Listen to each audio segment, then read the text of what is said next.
Assalamualaikum warahmatullahi wabarakatuh. Perkenalkan kami dari kelompok 3. Kami di sini akan membahas tentang erosi lembaran atau biasa disebut dengan shear erosion. Di sini saya akan perkenalkan beberapa anggota kelompok kami. Yang pertama ada Salma dengan NIM 051, yang kedua Lulu dengan NIM 122, yang ketiga Egi dengan NIM 125, yang keempat saya sendiri dengan NIM 156, yang kelima Rosa dengan NIM 189. Topik-topik yang akan dibahas pada kelompok kami, yang pertama ada definisi, yang kedua mekanisme terjadinya erosi, yang ketiga penyebab, yang keempat dampak, dan yang terakhir adalah cara pencegahannya. Berikut akan saya berikan kepada tim-tim pemateri kami. Yang pertama tentang definisi erosi lembaran. Erosi lembar atau yang biasa disebut dengan erosi kulit merupakan proses pengangkutan lapisan tanah yang merata tebalnya dari suatu permukaan tanah. Selanjutnya tentang mekanisme terjadinya erosi lembaran. Erosi lembar terjadi ketika lapisan tipis pada permukaan tanah di lereng terkikis oleh kombinasi air hujan dan air larian. Pada umumnya, erosi ini tidak segera nampak, namun setelah proses erosi berjalan lebih lanjut, maka barulah bisa disadari. Kemudian dampak dari erosi lembaran. Adapun dampak utama terjadinya erosi lembaran adalah tanah menjadi tandus karena terkikisnya lapisan humus dan nantinya juga akan mengakibatkan kesuburan tanah tersebut berkurang.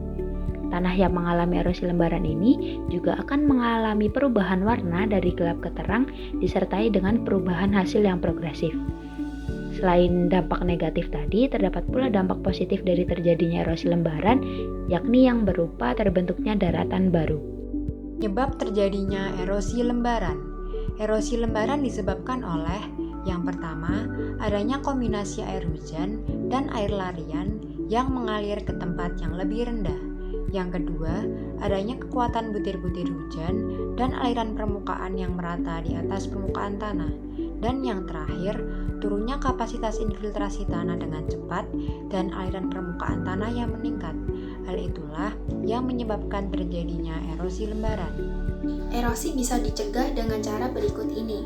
Yang pertama adalah dengan konservasi tanah. Upaya ini dilakukan untuk mencegah dan menghambat terjadinya pengikisan tanah. Cara sering ini sebenarnya memiliki peranan yang sangat penting, terutama dalam menjaga agar air hujan tidak langsung mengalir ke bawah dan menyebabkan pengikisan. Dengan lahan berbentuk teras, maka tanah akan lebih stabil dan tanaman juga akan tumbuh lebih baik. Yang ketiga yaitu dengan cara reboisasi.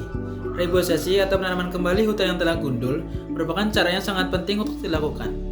Sebab, pohon di hutan merupakan penghasil oksigen sekaligus penahan air. Dengan ekosistem hutan yang terjaga, maka bencana alam lain seperti banjir juga dapat dicegah. Kemudian yang terakhir dengan cara contour farming. Contour farming atau penanaman berdasarkan garis kontur. Cara bercocok tanam seperti ini akan membuat akar tanaman lebih kuat, sehingga bisa menahan tanah agar tidak mudah terkikis ketika hujan deras. Oke, terima kasih. Cukup sekian presentasi dari kelompok kami. Jika ada tutur kata yang kurang berkenan dari kami mohon maaf yang sebesar-besarnya. Wassalamualaikum warahmatullahi wabarakatuh.